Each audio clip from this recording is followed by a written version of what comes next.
Friends, welcome back to the Film Alchemist podcast, the show where we look at movies we love, break them apart, to find out what gives them their magique. I'm your host, Josh Griffey, joined as always by my gaunt, robe-wearing, hand and knife-wagging, bowl-cut-ted child who says weird things and co-host. Wait, am I two people? It's just one, Alex Dandino. You're the avatar for everything that's ruined my male perspective. All right, guys. As always, if you like the show, and we hope you do, please take a second and leave us a rating and review, especially on Apple Podcast app. That helps us out a lot. For those of you that have been doing it, we see you, and we thank you so much. Very much. Thank you. You can see our faces on YouTube. Our channel is The Nerd Alchemist, plural with an S at the end. So let everyone know about that. Click subscribe. See these faces. Also, you can find us on all your socials. Give us a shout out. Reach out to us. We love to hear from you guys and connect. In that or the email address, you can email us, filmalchemistpod@gmail.com, with your ideas for movies you'd like to see covered, guest, double features, new stuff, whatever you want. We want to hear about it. Also, as you guys know, every December we stuff your stocking, so it's a good way to get in now, get in early, and try to make sure that your pick is chosen for our December, present array. All right, guys, on to our October sojourn through the dark abyss of horror. We are doing a horror movie every single day this month. So we got a lot of great stuff, as you guys know. All of the Screams, you will have heard all the Candymen, all of Halloween, and we decided we're also adding in The Shining and Dr. Sleep. Kind of a more unusual double feature, right? It's a long gap between sequels, a movie that felt like it couldn't have a sequel. There are books involved, angry, hurt feelings. There's a lot going on with these movies, right? So right now we're going to start with The Shining. To me, this is one of probably the top 10 most iconic movies of my lifetime. I remember vividly being a child, and I think I was about 10 or 11, and my mom coming home and just being so excited to finally share The Shining with me. And it's one of those movies that it felt weird, it felt uncomfortable. Like, the colors were an assault on my young mind, right? This was the 90s. I'm like, why do things look this way? And it just gets under your skin, and it's never quite left me. I've come back to it often throughout my life. Alex, initial opening thoughts on The Shining. The Shining is a movie that I saw on... My parents were not like that. My mom loved to show me, like, the classics of horror. My parents were not into that. Yeah. My parent, like, to give you a frame of reference for the time frame that I saw this movie, I saw this probably when I was in middle school or high school. My parents, for instance, on their first wedding anniversary, went to go see Alien by accident. They thought it was a movie called Aline because it was spelled wrong out front on the marquee. Some young girl singing her way from poverty to the uptown, right? And my parents walked out, I don't know, like 30 minutes into the movie because they were so freaked out. So that's like my quotient for like how my parents... We're in trouble. So I came to this movie solely on my own. I think I saw it when I was like, I want to say like 6th or 7th grade maybe. Mm-hmm. Much later than I had seen other movies that were like wildly inappropriate for me to see. The first time I watched it, my initial thought was like, wow, that was really long. Jeez. Like, why? Why did this take so long? It is a strange film, right? And that it has aged better with me than a lot of horror movies, right? A lot of stuff that I loved in my early years. Now you're like, all right, it was kind of schlocky gore, it got you, but then once you've seen it, it wears off. This movie feels the opposite, and now hitting the stage of my life where I'm actually a parent. Yes. This movie just hits you in all kinds of different directions, right? I mean, that's like the thing that I've noted the most. Like, ever since I saw it, obviously I've seen it now like at least a dozen times on my own, just watching it multiple viewings, just because, you go through film school and then you become like a young adult and you want to watch it again. You haven't seen it in a while. You just catch it on TV. This is the first time I've seen it, though, since I was a parent. And just a totally different take. Yeah. Totally different vibe. Because I told Andrea, actually, we were talking about it this morning because I watched it the other night, and I was like, I have a completely different understanding of Jack Torrance now. Like, completely different. Like, the sympathy I feel for Jack Torrance is so much different than like when I was younger. I'm like, well, that guy's kind of a dick. Jeez, what's wrong? What's like? Why'd he whip the kid around and all that kind of shit? And now I'm like, he just wants to get his fucking book done. Jesus Christ, what's wrong with that? I think I'm pro hitting children. No. But did he make a point? The Alex Dandino take. No, it is. This is the thing, though, right? So, like, I was telling you, this is probably the most I've gotten up for a pod. Yeah. So I've done a lot of things. I mean, I read The Shining, the book. I read the fallout and the anger Stephen King has for that. He prefers the horrendous made-for-TV miniseries with, what's his name? Steven Weber. Weber from Wings, yeah. From and Wings. If you ever get a chance, I think Joe Blow Movie Clips has it, where it's just like his best scenes in the movie. Oh, no, I've watched that clip. It's funny you bring that up. I watched it today because I was just like, I had watched the movie last night, and then I like to always watch the movie clip stuff before we do the shows because it's just a good refresher. And there was like, best scenes from the Shining TV movie. I'm like, oh, I'm watching this, Warlock. I mean, like, I remember watching it when it came out because Stephen King had done so much. This is how it was meant to be. And I read the book, and to be fair, the cool stuff about The Shining, in typical Stephen King fashion, feels like it doesn't come until the book's like 2/3 over, right? There's like a long chapter where it's just Jack Torrance like, oh, I have to take care of this wasp nest and think about my time as a teacher and my run-in with a troublesome boy. But it does, the thing is, but Stephen King's, like, his beef with the film, right? He says that he doesn't like this version of Jack Torrance specifically because Jack comes in already essentially a murderous madman dad. And watching it today, I think that's actually bullshit, right? On two levels. Because one, when you read the book, Jack Torrance is not a sympathetic, nice guy, right? All the book does is add the fact that he also punched a student and was an alcoholic drunk driver who may have ran someone over on top of breaking his kid's arm and being a piece of shit. And then at the end, he has a nice, like, oh, I'm a good guy again. But I watched this movie really closely today to try to see if I think Stephen King's right. And I agree that the overall tone of this movie is so cold. But I'll admit this to you. This felt so shockingly close to scenes of a marriage. Like, this to me was more realistic to married life than Marriage Story. This conversation, like the scene when, and we both write, or not well, but we write, the scene when she wakes him up, right? And, he's like, hey, do you want to take me for a walk? He's like, yeah, I should get some writing done. And she goes, he's talking about he doesn't have ideas. She's like, well, you just got to get in the routine, keep doing it. And he just gives her this fucking perfect look. He's like, that's it. That's it. And takes a bite of the bacon. And I was like, that passive, snarky bullshit that is littered throughout the movie, that is so accurate to marriage life sometimes.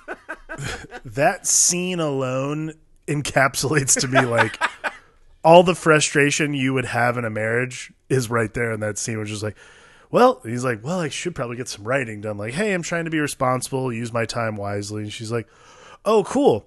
Well, it's probably just how's your ideas? He goes, got lots of ideas. They're not really good ones, which is something you and I have talked about, like, all the time. Whenever I'm like, hey, I think I have an idea. Like, never mind, it sucks. Yeah. And then, she's like, well, just do the work, get in the routine. And you're like, enough with your, like, positivity, all right? Let me just stew in this. Because that's really kind of what it is. Like, there is just, like, this Ernest Hemingway, like, bastion of, like, all right, I'm just going to go in there and bleed on the page. And she's just like, hey, better get to it. It's just it's so unnerving. Yeah, but that kind of stuff, right? So what I don't agree with Stephen King on, right, is one, I think he overvalues how empathetic he made Jack Torrance in the novel. But in this movie, I think because this is the thing, in a novel you have, especially Stephen King, you have all these extra hundreds of pages to just bullshit and spend time, right? So what this movie does really well to me is, this is a family that hasn't recovered from the moment it broke, right? Yeah. So you see it really well when the doctor's in the apartment at the start of the movie and Wendy's kind of explaining, it's one of the most heart-wrenching scenes in the movie, actually, which is her with a smile and her obnoxiously unflicked ash on her cigarette. That really pissed me off the whole movie. Neither here nor there. But she's explaining to this doctor that Jack came home and, busted Danny's arm. And he's like, well, Danny did spill his papers. And Danny, it's all this kind of blaming Danny and trying to pass that Jack, it was only because he was drunk and only because Danny did it. And now he's sober and it's all good. And you can see it as she's putting on the mask. A lot of this movie to me is the mask we put on and what happens when you can't hide anymore, right? Like this movie, what it does is it puts these characters so close and they all know exactly what's going on that it's really hard to hide. So her explaining that to the doctor, I was like, that to me is the movie, is that the phase of happy-go-lucky husband and wife adventure, we just skipped that shit. This is they're taking one last swing, a massive swing, to say, hey, can this work? It's like you see that meme on the internet, right? Like, here's two dumb people who are in a bad relationship, and then it's like the sham wow guy, like, let's slap on a baby. That'll work. That's essentially what this movie's saying. Right. And to me, it rings very true of an honest kind of the end of a marriage. Yeah, I mean, this is definitely one of those, like, it's always something that struck me ever since I saw it the first time was like I've never understood the relationship between the three of them in general, because everything always feels so foreign. Like Jack is such a off-putting father and such an like, I remember actually the first time I saw it, I thought Jack was the stepfather. I had no idea. Yeah. Cause like, again, like a lot of the time, like the first time I saw it, I probably came in right as Dick Halloran shows up. So I never saw any of the preamble or any of that other stuff. So I remember watching it the first time, being like, oh, wow, this is about like a stepfather dealing with, like, even as like 6th or 7th grade, I'm like, wow, this is pretty intense. And then as I got older, I watched it like the whole way through. I'm like, wait, that's his actual dad. Yeah. Like that's his actual dad. That's Wendy's actual husband. Like he treats them like they're just foreigners in his, like on his own soil. It's so weird. Right. But I think that really works well for me in the movie, because the book also goes into this area. But it's more, Jack thought he was like this great guy, player, alcoholic, all these troubles, right? This is a man, right? And I can speak to this from experience. There's some guys that just aren't cut out to be dads, right? You do it for whatever reason, or it's an accident.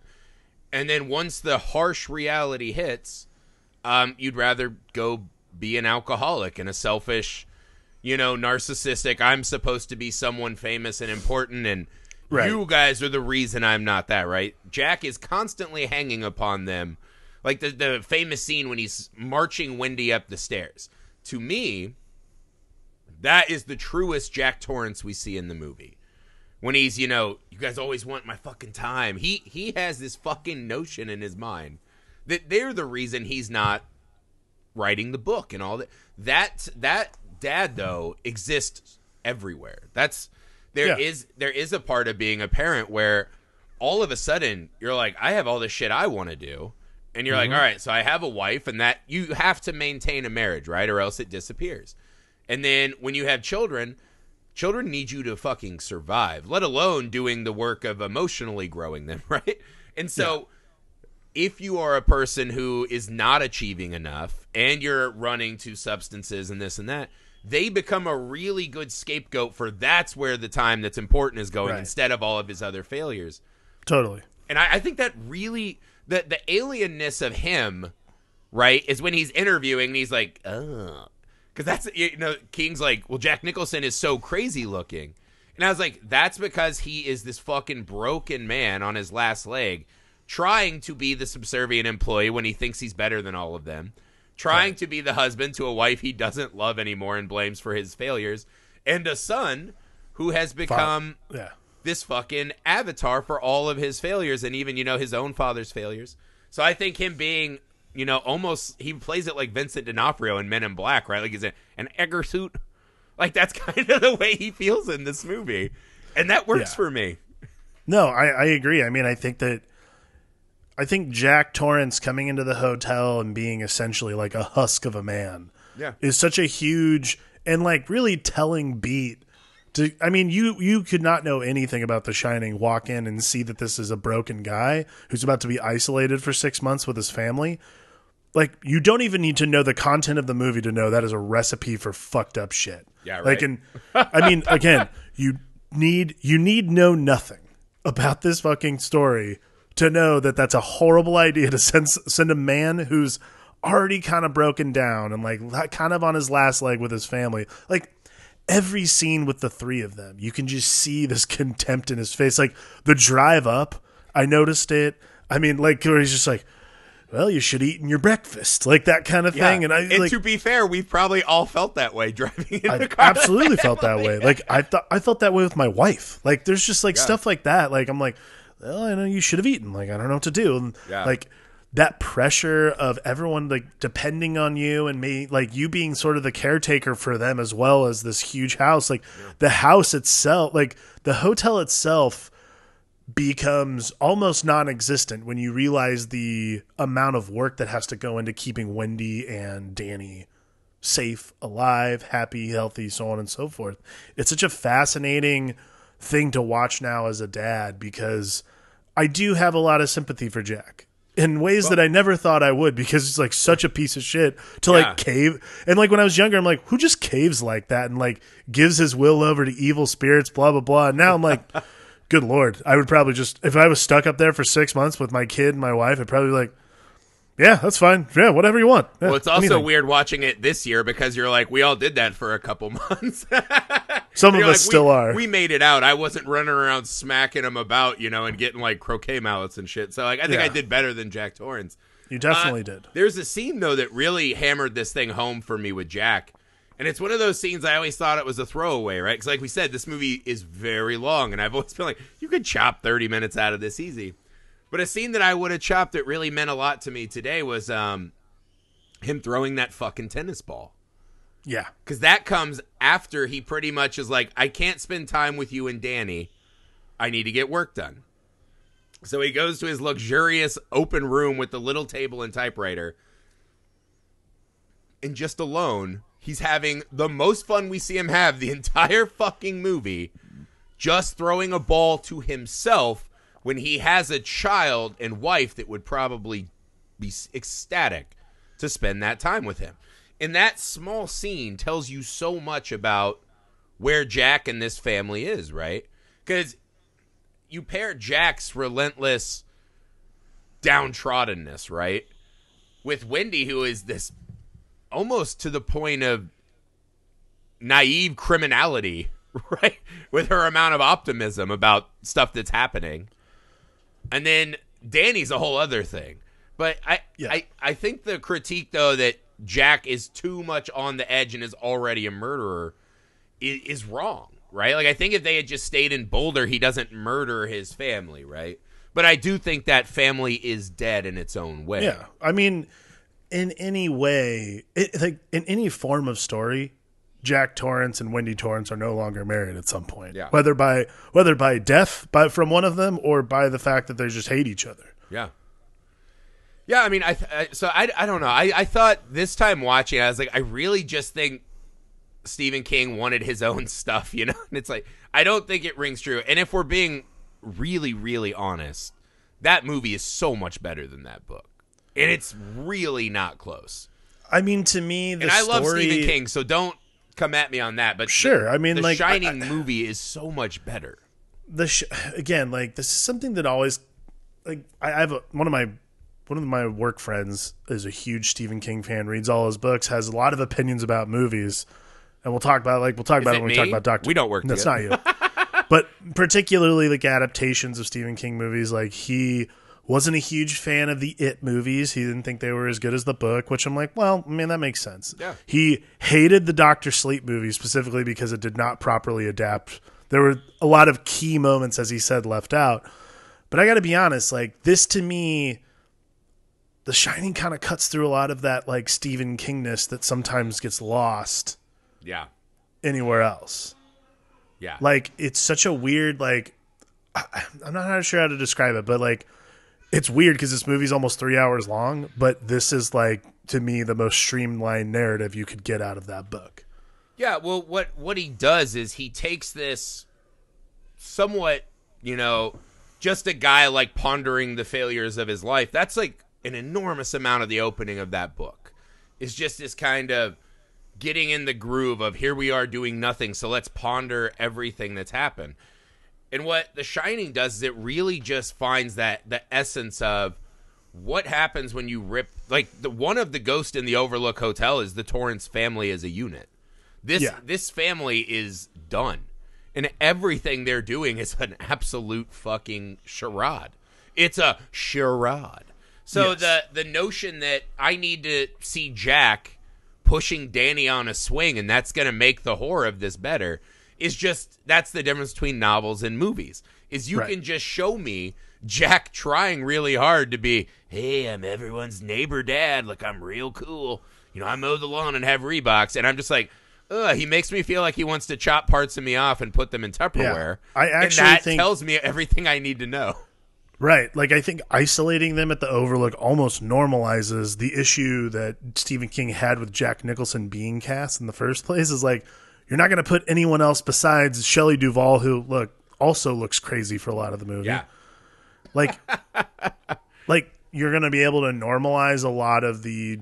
You're going to be able to normalize Jack Nicholson within the setting simply because you're not placing him with anyone else. You're placing him in almost pure solitude, or at least the attempt of which. Yeah. I just find it not an amazing critique on what is and is not good with the movie. Let's talk about the Overlook itself as a setting. What really stood out or was working really well for you about the Overlook as the setting for this story? I mean, again, I haven't read the book, to be honest with you. But I think for me, the Overlook's vibe is always the vastness. Like, you never see the exit. I think that's a really important thing about this movie. Well, always seeing windows, right? It looks like an aquarium. You're always seeing windows, but also, even more importantly, again, like I never see an exit. I think that's a really important aspect. I'm not sure why, but like I never see an exit sign anywhere. I never see the way. I know the way out. I've seen the way out earlier in the movie, but I've never seen anyone leave. Until the end, when you see the door open to the maze, which feels like a non-reality. Right. You know what I mean? Exactly. And that's so, exactly. It's so trippy. So, I think the vastness of the hotel itself, the inability to escape it, so to speak, is so important because there's always another room. There's always another corridor. There's always something else. And the geography of it's interesting because for a thing about for a story that takes place inside a hotel, to me, the most interesting part is how what little importance is paid attention to the geography of the hotel itself. Mm-hmm. Like, there's the Gold Room, Room 237, and the Torrance's apartment. Those are literally the only three places you really need to know. Like the kitchen, maybe and the kitchen, but the kitchen only comes in. The kitchen factors in maybe once or twice. But for instance, the game room, we never go back in there. I don't even know where it is in the hotel. I couldn't fucking tell you. There's so much that goes into these three hot spots, and I guess the great room where a lot of the shit happens. So these four hot spots where a lot of scenes work are really important. But overall, the really fascinating thing to me is how little I care where things are. I don't care how far the Gold Room is to the Torrance's apartment. I don't care how far Room 237 could be down the fucking hall from their apartment, from the staff quarters. Mm-hmm. Wouldn't know, wouldn't care. Yeah. It's so unimportant where things are because the important thing is you're not only getting lost in the location, you're getting lost in the story itself, so you don't care how far away things are. Yeah, and I think that's kind of the thing is it's this really interesting mix of huge opulent rooms and then really claustrophobic, tight, longer tracking. A lot of tracking shots in this, right? A lot of Steadicam. Yeah, so I think a lot of that plays into the hotel itself. But it also starts at the opening when we fly over the lake and through the mountains, where you feel the opening with the the helicopter shots over the pond and mountains with that music gives this film such an inevitability, right? Where you're like, Yeah.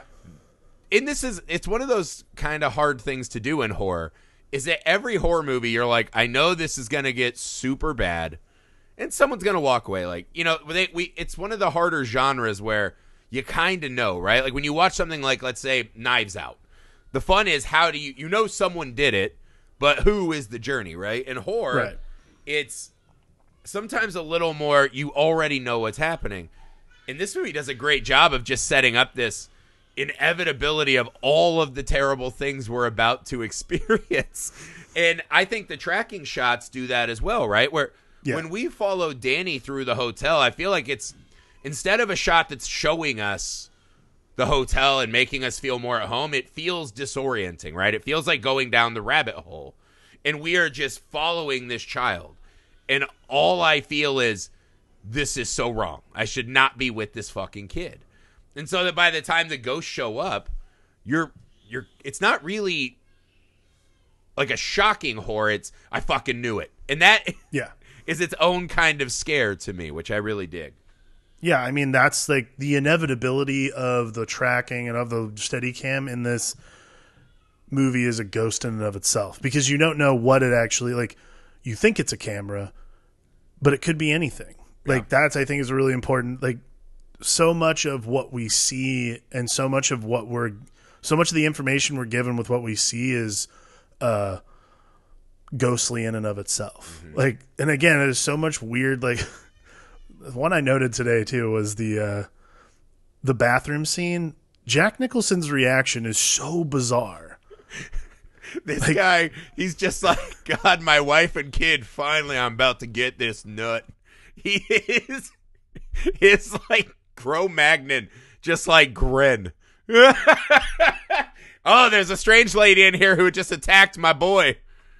I'm about to get this nut.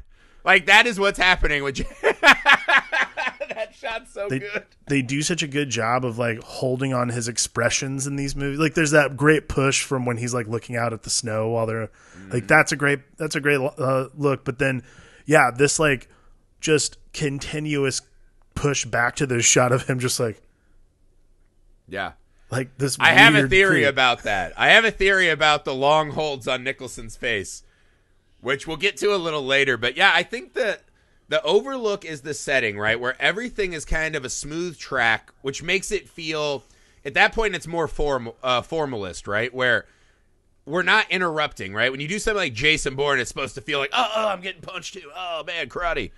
You know, it breaks you out of that mold while it's trying to be realistic. It's also letting you know you're watching a movie. This one feels different, right? It feels voyeuristic and predatory, which I think the best horror films do. The other thing they do all the time is they're constantly making us feel like this place isn't real to me because of the long dissolves, right? The really long dissolve shots, it makes it feel like we're just teleporting around the hotel constantly. Because it's weird because they do that, but then when they do a time jump, it's this hard fucking smash cut to a black title card, right? And so it's just this, you know, like this push and pull, this slow, like we're gently being floated through this nightmare. And then all of a sudden, Tuesday! You know, it's like, Jesus Christ. Yeah. So I think the Overlook itself, though, it's funny because so many people make the Overlook such an enormous part. And I don't know that I focus a lot on the hotel, right? Like, we watched that documentary Room 237 to get ready. And a lot of people focus a lot on the hotel. And, oh, Kubrick's a master. He would never have so many continuity errors and blah. I don't think that they're unintentional continuity errors. I think by slowly moving things around, he's letting you know that you are broken from this reality, right? So as we're gently gliding through, like, you know, a chair moves behind Jack in one shot. Like, it's there, and then they cut back, and it's gone. That is just a subliminal, without really having to pay attention, you know something's off. You never feel safe and set in the Overlook, right? Right. Those people take it to the fucking extreme where it's like, oh, there's a skier, but they don't have skiing. It's obviously a Minotaur myth. Duh. You know, or, oh, he obviously filmed the room landing, so, or the moon landing. I think those people take so much shit out of context. By the way, Yeah. as a guy who is a prolific movie pontificator and bullshitter, even those guys got to chill out a bit. But any last thoughts on The Overlook, Alex? No, I mean, I think that that's like the most relevant thing is this, to me, the vastness of it and the lack of need of geography. But, you know, another great point that you make is that these little continuity errors and stuff like that people might read into, like, we don't care. So to me, that's like, not necessarily we, but like I think as the audience, we don't care because we're so enraptured in the story. But you're right. Again, the Overlook itself is the break from reality. So I think that's probably the thing that's most prevalent and most interesting is that we're sitting in whatever reality. Like that's the thing that's so awesome about this movie is that whatever reality Kubrick has concocted for us is what we're sitting in. It has nothing to do with actual reality. Yeah. And that brings me to the next thing I want to discuss is the actual ghost of the Overlook. Now, I find this to be one of the things that on this viewing, I was trying to wrap my head around more, right? Because, again, I might be jaded. So I'll say out front, if you read the books, a lot of the things, right, that you see in the film are often images from the book.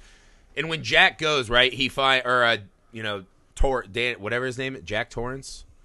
Whatever the character's name is, right? He goes down in the basement and finds all these old newspaper clippings. So the Overlook has had this long history of disasters, right?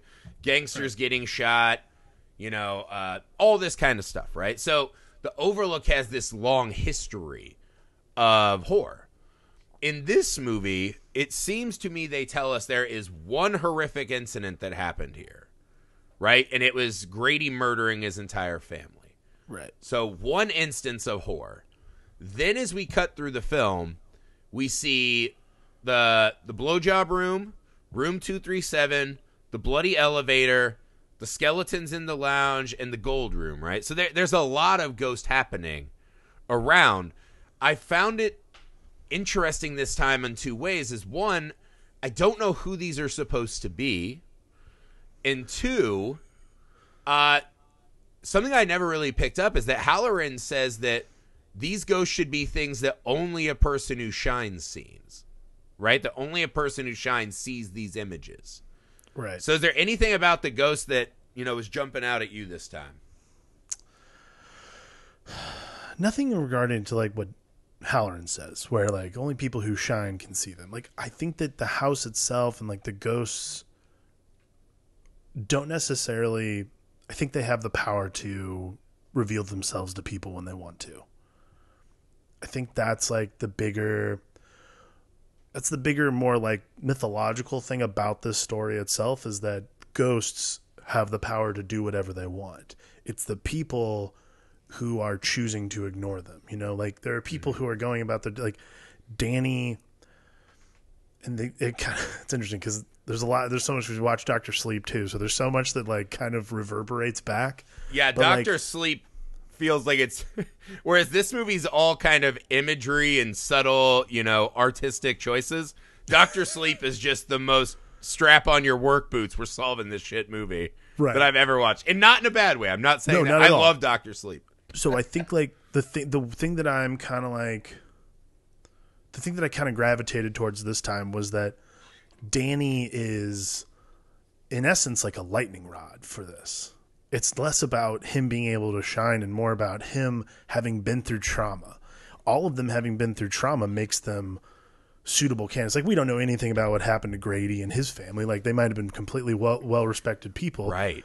He also, we just watched an unsolved murder. We just watched an unsolved mysteries where this guy like murdered his entire family and everyone thought he was like the most upstanding gentleman ever. Yeah. So like you never really know. And that's, but getting back to that though, right? Grady is the inciting incident of the hotel in this, but they don't mention anything extra about him or why that matters. I mean, it very well might not. It might just be the clue we need to know, like, oh, so this is going to happen to Jack too? Got it. Great. Sometimes I wonder with Kubrick, right? Because people think he is such a master that it's impossible that every inch of every frame isn't an exact choice that matters perfectly. Right. And like, you just know that's not true, because I've watched a lot of behind the scenes documentary, and there's a scene where he's just changing the shot in the pantry room, where he's like, oh, if I lay under Jack's legs, I can get this shot like this.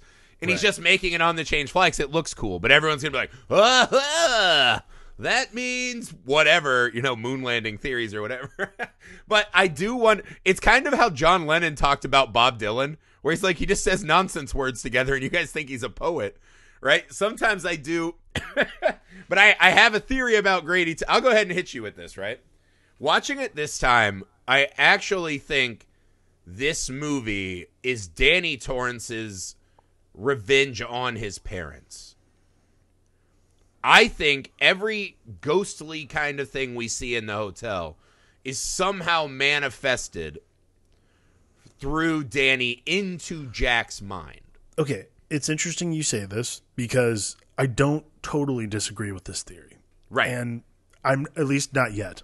I'm sure you'll say something that I completely disagree with. I'm going to let you hang yourself before I go. But it's interesting you say this, because this is the first time I've really paid attention to the beginning of this movie, because I realize it's not that I skip over it. I just like almost blank it out a lot of the time. Yeah. Like, well, before you have a family, you're just like, meh. Well, other than Dick Halloran, like, I don't pay attention to, I've never really paid attention. So like Danny and Tony speaking in the bathroom, Tony warns him, I don't want to go there. Like, and he won't tell him why. He won't even show him anything. Yeah. Like, and I think that's a really I think that's a really important aspect, because Danny doesn't really withhold a lot from his parents. Mm-hmm. Like, at least not from his mother. Like, his mother seems to be in tune with a lot of shit that goes on with Danny. So it's weird that Danny brings them up there. So I guess my question to you to redirect it would be, do you think it's Danny's curiosity that's pushing him towards the house? Do you think it's Dick Halloran pushing him towards the house, thinking maybe Danny can clean the house himself? No, what my theory is I think the Overlook part happens organically, right? I think there is a chance that the Overlook has no ghost itself, right? That this is something that Danny then manifests, right, later in the film. Now, obviously, Dr. Sleep goes back and says, fuck you, Griffey, to all of this, right? But I'm going to lay out some things I saw in the movie that make me think this. Because one, I started off, it's one of those questions I just never asked myself reading the book or the movie, but it's like, who the fuck is Tony?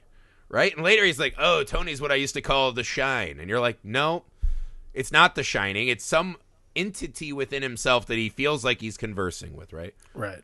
The Shining is kind of a vehicle or a conduit, not an entity, right? So to me, when Jack Torrance snaps his arm, right, and essentially murders this family, in the illusion of family, right, here is this guy, right, this dad, who is supposed to be your protector, a role model, all that, and he turns that ferociousness on you and hurts you, right? I think Tony manifests at that point, and that this is Danny's kind of body saying, not only now do I just have this shine where I'm extra perceptive and whatever, this becomes somewhat a defensive moment, and I think Tony and The Shining realize being isolated with Jack as this family is dead is a big fucking problem, right? And him being able to confront his mom, because one part of the movie that struck me this time is it all feels more personal than it should. Like, this isn't some ghost who's like, you're here at the Overlook, I want to, get you for whatever ghosts want to get you for, right? We're going to add you to the menagerie or whatever. This feels very pointed, right? So when I watched Room 237, I think Danny chooses that room. Danny's the first one who brings it up. He brings it up to Halloran and says, what's in that room? And he's like, nothing, don't go up there. Why are you messing with that? So we're led to believe that Halloran is trying to tell us something's going to happen up there, right? But he goes all the way to Miami, flies all the fucking way back in a blizzard, and he told this kid, don't go in there, don't think about, hey, super strong Shining guy, don't defend yourself against it. Like, he doesn't say, hey, don't go in there, there's a melted titty lady in there, gross. Like, also keep your paw away. Hey, when you find that room key, fucking chuck it in the maze. Why does Halloran not tell him? Because I don't think that specific room is this kind of womb of evil, right? I think that there's a part of me, and this is like the really conspiratorial Griffey, when we see the scene, right, where Jack has, again, a classic moment that married couples know. He's like, you ruined my flow. You came in here, I was writing. And he wasn't. He's like, now I have to get back. I was just like, wow, this is sadly relatable. I need to change my behaviors. But when Danny comes in, right, why did they not show us Danny seeing any apparitions or any figures? Danny comes walking out. There is a chance that, like Jack said, Danny did that to himself. Wait. Oh, are you talking about... Oh, you mean when he comes walking out, sucking his thumb, and his shirt's a little ripped, and he's got the bruises? There is a chance. Like, why is that the one ghostly experience and encounter that we don't see in the film? I mean... Why would Halloran not warn him about room 237? Okay, let's go down this rabbit hole then. Let's think about that. So, if Danny did it to himself, is Danny trying to get Jack in trouble with Wendy? Is Danny trying to finally drive the final nail in the coffin so that they don't have to be together anymore? I do think that's part of it. And also I think there is this kind of, it's almost Virgil walking Dante through hell, right? Like, I will make you feel as you've made me feel, right? Okay. You can do this. I think what Jack sees in room 237 becomes really important, right? Why is there just a naked lady in the bathtub, right? And then all of a sudden she melts. Because that is what Jack thinks he wants, right? I should be out here racking up tall model-esque ladies because I'm Jack Torrance, right? Guy who looks like a Wolverine cosplayer but schlubbier, right? He thinks he needs that. So when he walks in the room, Danny, this is the other thing that they don't really address a lot. Danny's always playing dumb with his parents in this movie, and he can 100% read their fucking thoughts. Right. Right? So I think Danny starts reflecting things back to Jack and giving him this kind of nightmarish inversion of his fantasies, right? So he thinks, here's a lady who would just love to get pounded all the time and won't talk and, won't have kids with me and won't ruin my writing. And then as soon as he takes the bait, right, what happens? That fantasy fucking rots, because that's not his wife. That's not his mom. I think Danny is pushing a lot of these images into Jack's head. I think that's why we do those slow hold / kind of gentle push-ins on his face, is because that is Danny sending. And again, I'm not saying that Danny's doing this like some kind of Kaiser Soze. This could be just a subliminal attack. I'm almost with you. Here's another example of this, right? When Jack is stuck and he's like drooling, looking out at the snow, right? He sees them in the maze. Right? And we see this like little people walking, right? I think Danny is projecting that to him, right? This sense of loss and loneliness and pushing him. I think all of the things we see essentially are this path to start breaking Jack down. I'm almost with you. Okay. I'm almost with you. Because there is logic to what you're saying finally. Sure. Like, rather than just being some weird theory, there's a lot of logic. If you're talking about my Hammond theory, that shit is legit.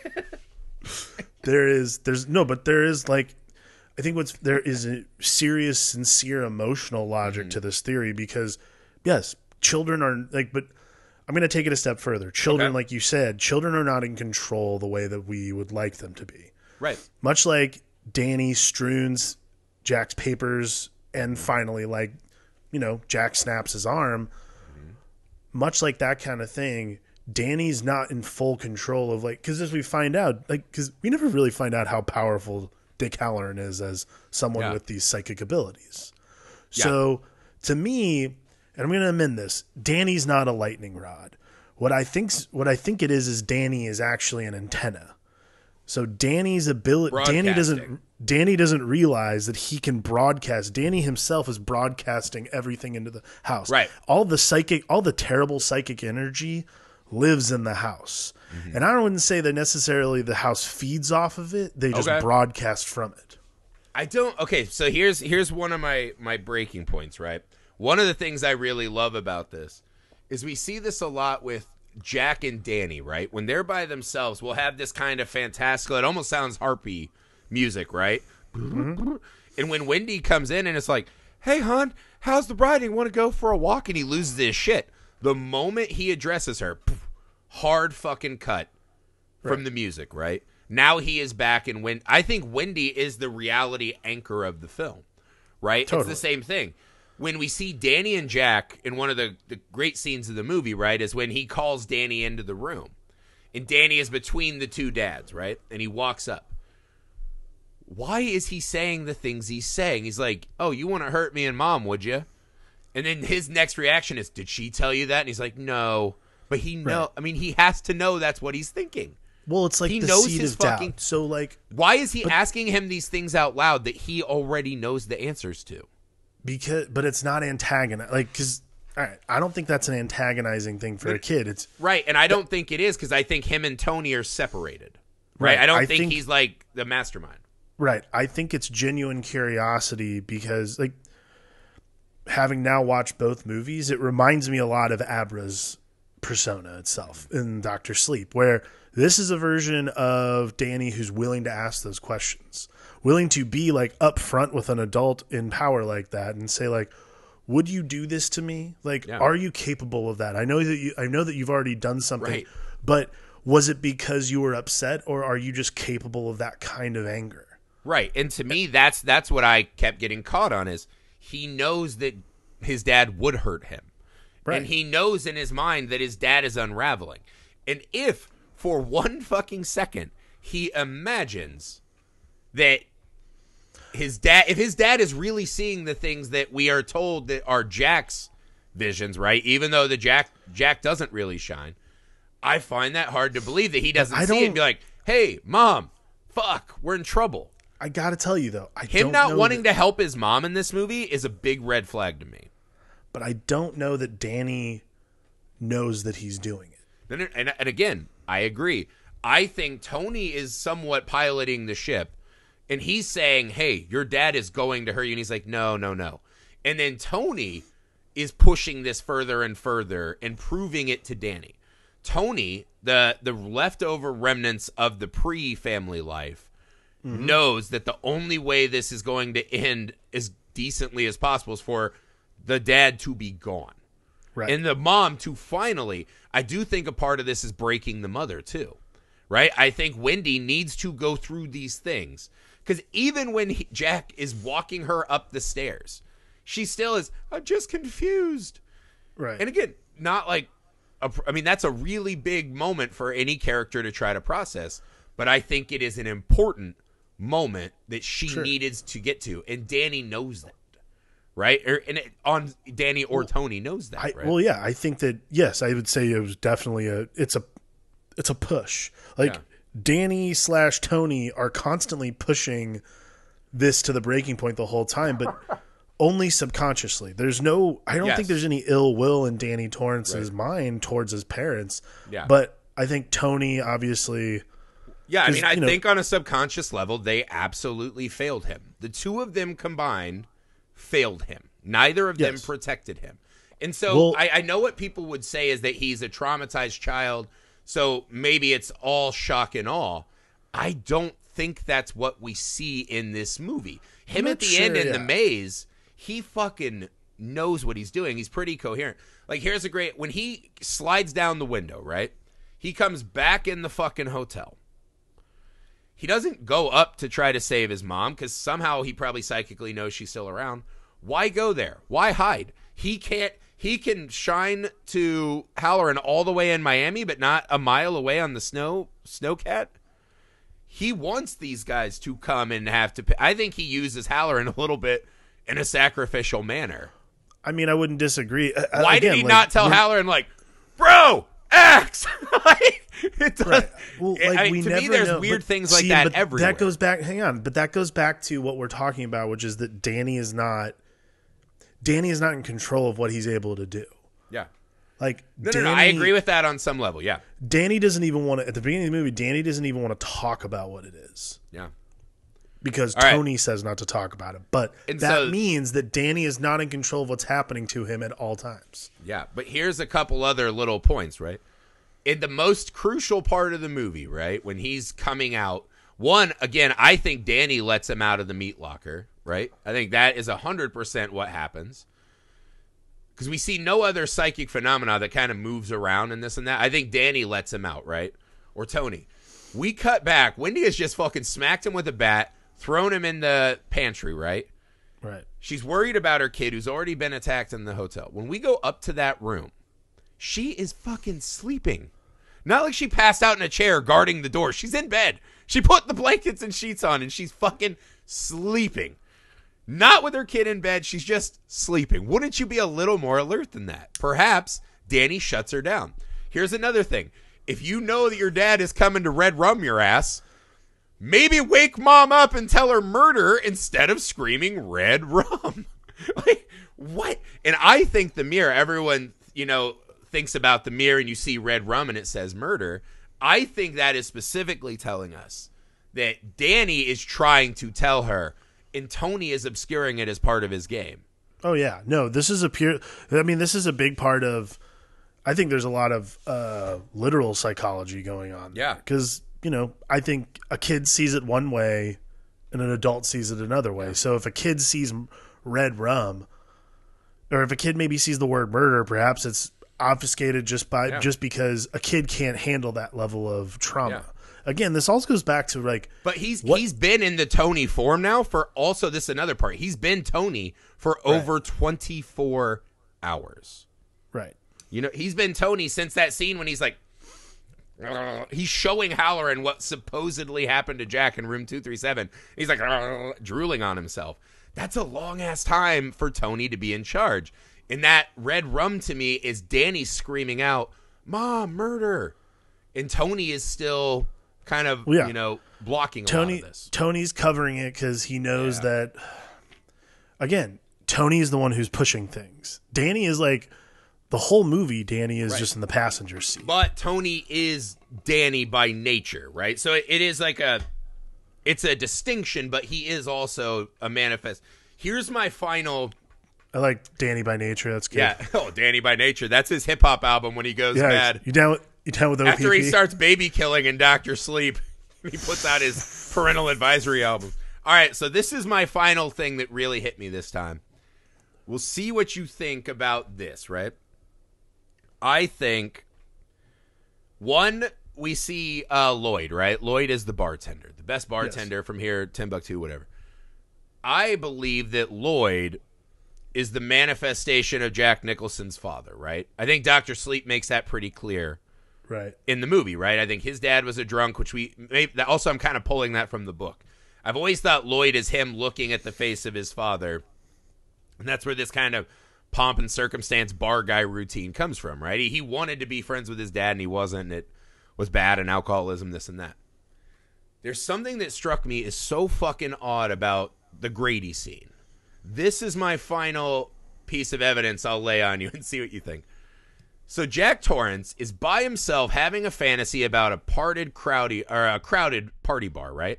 These are not people that he's partied with. These are not people that probably have died in the hotel.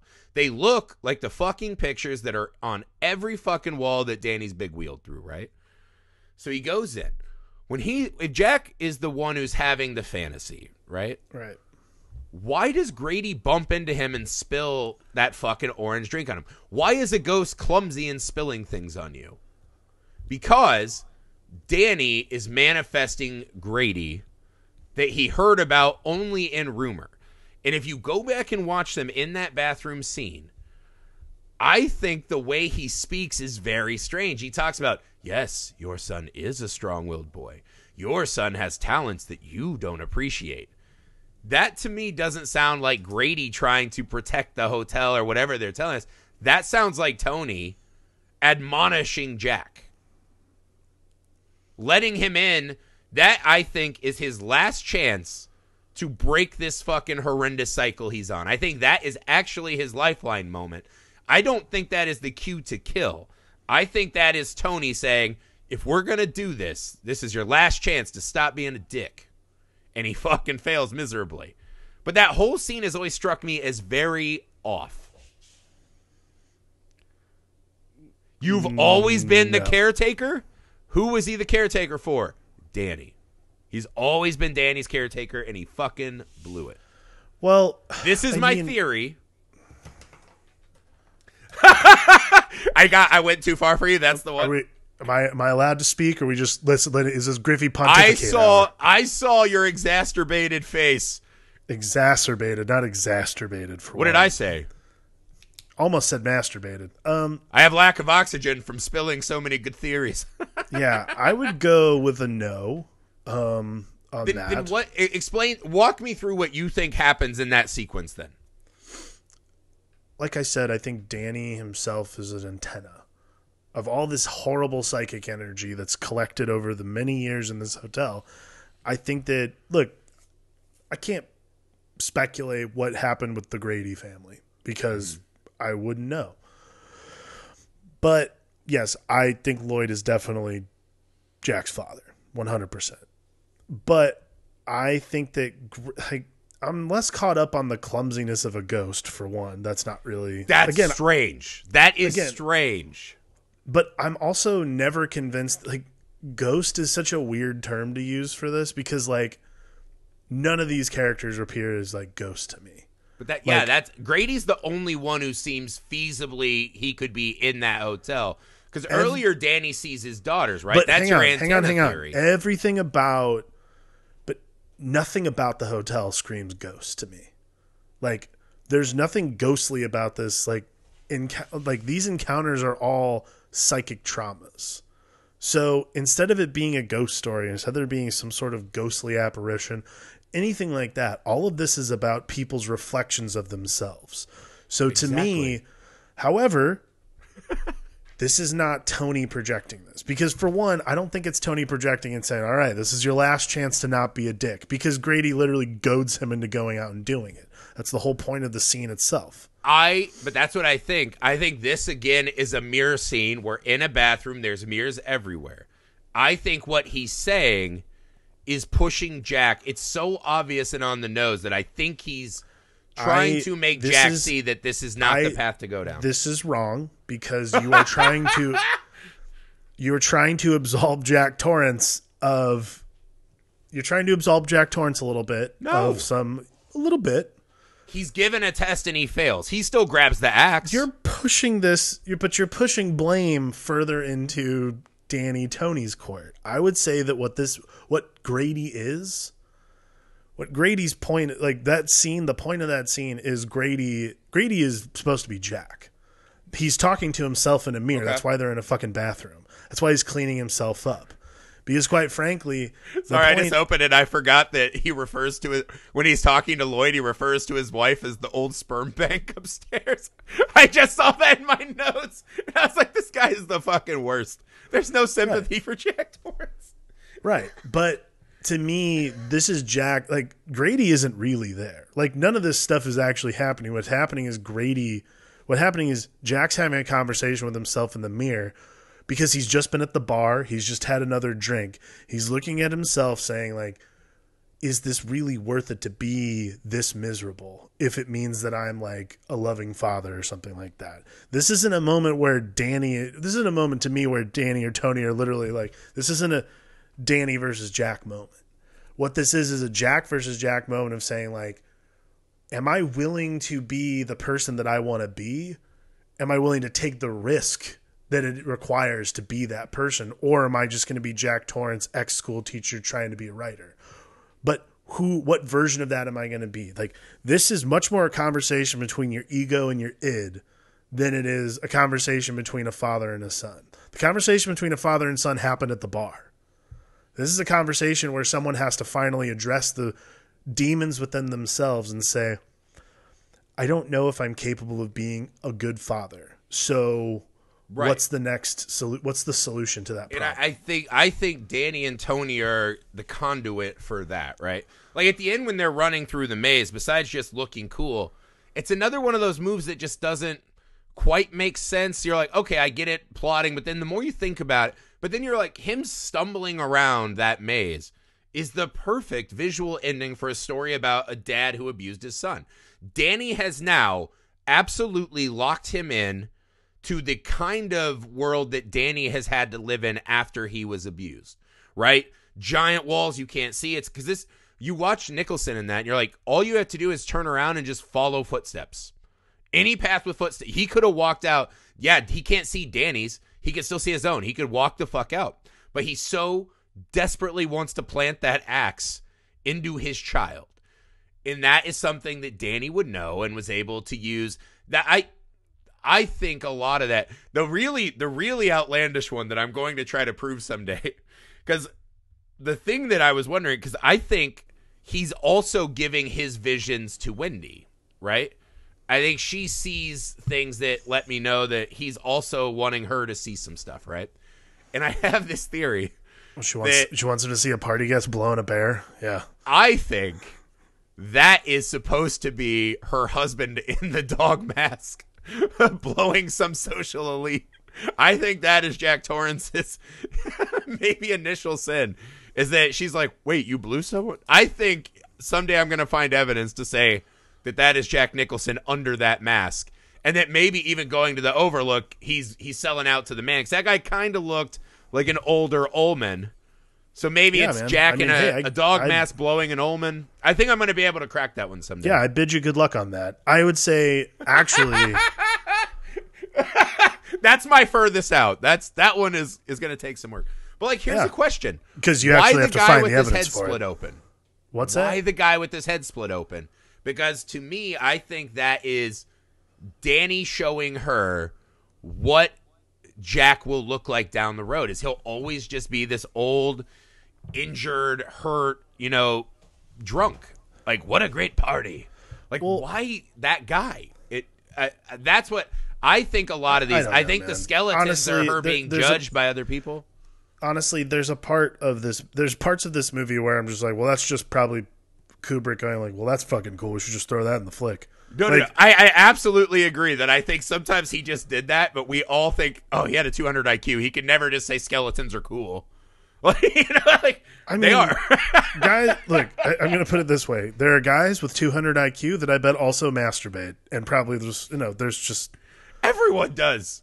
Exactly. We're not here to be shamers of that behavior. I'm not saying... Okay, again, I'm not saying that. Quit putting fucking words in my mouth. Shut up. What I'm saying is that everybody with a 200 IQ has at least one weird lowbrow thing. So if Stanley Kubrick's going to do anything weird and lowbrow in a movie, it's definitely going to be a bear blowing a party guest. Skeleton kink, all that. I'm sure it means something, but I don't know. I would actually say the hedge maze, like the ending of that movie, yes, there is the logical step of just following footsteps around. But I would say the reason it doesn't take place is simply because it's not because Jack's possessed. It's not because Jack is an idiot. It's not because Jack is blinded by the rage of wanting to be proven right. Like the whole movie, he has to spend in this like sort of like puppy dog pose of trying to like cover his tail, like cover puppy dog pose. Stop. Just stop. You know what? Fine. Whatever. No. Like, it's fine. You made your point. I'm sure we all get it. No, like he has to sit there with his tail between his legs like the entire movie. Yeah. So the opportunity he has blinds him so terribly that literally, he could just take the snowcat down the mountain himself. Like he could do anything. He could just leave. Like there's nothing stopping him. Like his reputation. I read a great doesn't want to fail again being a caretaker. Of course, he doesn't want to fail anything, but he also doesn't want to fail being a father, even though he's already failed. He thinks he hasn't, yet he totally has. There's so much of that aspect of the story that's important that I think ultimately him getting lost in the hedge maze is less about getting lost and more he's so desperate to be proven right. Mm-hmm. And that is like the folly of any like parent, I think. Because you're never going to win an argument with your kid. Yeah. Unless, like, they're old enough where you can actually do it. I can tell you right now, I've argued with a 1-year-old at least 4 times today, and I've lost every single time. I always end up picking him up, giving him a treat, or putting him to bed. Like, those are the only things I never win. Actually, I can tell you right now, during this pod, my kid screamed for half an hour. My wife put him down, and she's like, I think he just was out of routine. And it's like, it doesn't matter. They just won. Get tired, yeah. They just get tired. Like, But that's what it is. Like you as a parent, you as a father, you as a partner or a husband so badly want to be proven right. Like you did the right thing. You stood by your family. You did X, Y, and Z. You went the length. You went the distance. I think at the end of the day, that's why he stays in the hedge maze, because he could easily walk out. He stays in the hedge maze though, because he wants to be right, whether it's to the death or not. Yeah. That's the most important thing. And that's like the folly of Jack Torrance, is the need to be right, the need to be appreciated, the need to be the one. And he is left empty and growling in the cold, hard truth and is frozen. Yeah, no, I agree. I do also think that, again, he definitely sacrificed Halloran, Danny that is, because when Jack axes him, he screams, supposedly feeling the pain, so you know that bitch was psychically connected, and didn't say, hey, my dad's limping around with an axe. I'm just saying, Danny did it. I had two more things I want to cover with you. Yeah. Explain to me what the blood in the elevator means to you. Because Danny sees it twice, I believe, and then Wendy sees it at the end. I think when Wendy sees it, it's real. I've always thought that. Real? Oh, yeah. I like that. Okay, give me your thought on that. I mean, to me, it's the accumulation of all the evil psychosis in the entire place. Like, that to me is that's the psychic energy finally unleashing. Like, that's Jack's hatred for both of them finally just like letting go. Like, it's totally over with. That's why he goes in the hedge maze in the first place. Like, there's a methodical approach. And look, to be honest with you, the fact that Jack can't hack through a fucking door is pretty embarrassing. He's not doing it. We're calling out his muscles now. What a poon. Well, it's funny. Like, actually, I don't know if you read any of his production notes, but like, I read that when the original prop tour they had, Jack Nicholson used to be a fire marshal. So he actually was able to chop it down in like 3 hits. And they had to like redo it and make him like go get him slower. Some manly ass wood, yeah. But like, that to me is a really simple thing. And I mean, again, like, I think like all you got to do is hack at the doorknob. That's the end of it. And it's fascinating to me that Jack spends a lot of time trying to like get at Wendy, and he totally could. There's a methodical approach. So when Wendy runs downstairs, she sees the elevator doors open and all this blood rushes out. That's the real rage and hatred that she's finally experiencing. That's what I think actually traumatizes her. I think, to me, you can really, and again, I'm going to Dr. Sleep, like, she could get over a lot of the stuff. Like, she could not get over it, but like, she can get past a shitty husband, shitty position, a shitty experience. But that hate coming flowing out, storming out of doors that can't be closed easily. Yeah. That's the image to me, right? Is it seeping through closed doors, where it's this family can lie and try to lock these things away, but it's gonna find its way out, and when it does, it's a gusher, right? It's almost like, for Jack, it would be like almost orgasmic. He's like, finally, I get to do murder. Woo! Yeah. You know, and for the rest of them, it's just this slow leaking. And the way it moves the furniture, it's just like, this is gonna clear out all of these things that you believe. I love that. Obviously, one of the most iconic images. All right, to wrap this up, there's one thing, and this definitely doesn't square with my theory all the way. The final image, Jack in the picture from July 4th, 1921, which would have been 50-some years ago, right? It's mentioned to him once or twice, you've always been the caretaker, you've always been here. Mm-hmm. What do you assign to that picture at the end of the movie? I think that's the house taking him. That is the house, like... So you believe that is an addition to the Overlook, and not that picture actually existed the whole time? Oh, no. I think that picture exists the whole time, but it's... it's a manifestation. I mean, Jack dying there means that he is owned by the hotel. So I always wondered being that the because caretaker Grady's there makes not sense. in it. Yeah, because if Grady was in the picture, I'd be like, oh, yeah, it's, he's collecting. The Overlook's collecting. Right. Yeah, I was trying to figure, to me, I was wondering, the way I was watching the movie by the end and getting all conspiratorial, I was like, that is Danny's final image, right? Is that he was looking at all the pictures of these party goers, and his mind is what put Jack in that picture. I mean, to me, actually, I think that the house forgets Grady after Jack shows up. That's why they keep saying you've always been the caretaker here. And so that's why I didn't know, because it felt like to me they were saying that if you look at it from more of this is kind of a hellscape look, right? That some shitty person like you has always been here, right? The family murderer, the bad guy. Someone's always been here. So Grady and Jack become kind of the same, just avatar for failure. Well, yeah, I mean, but to choose again, Jack's face. Well, how's this too? Think about it this way.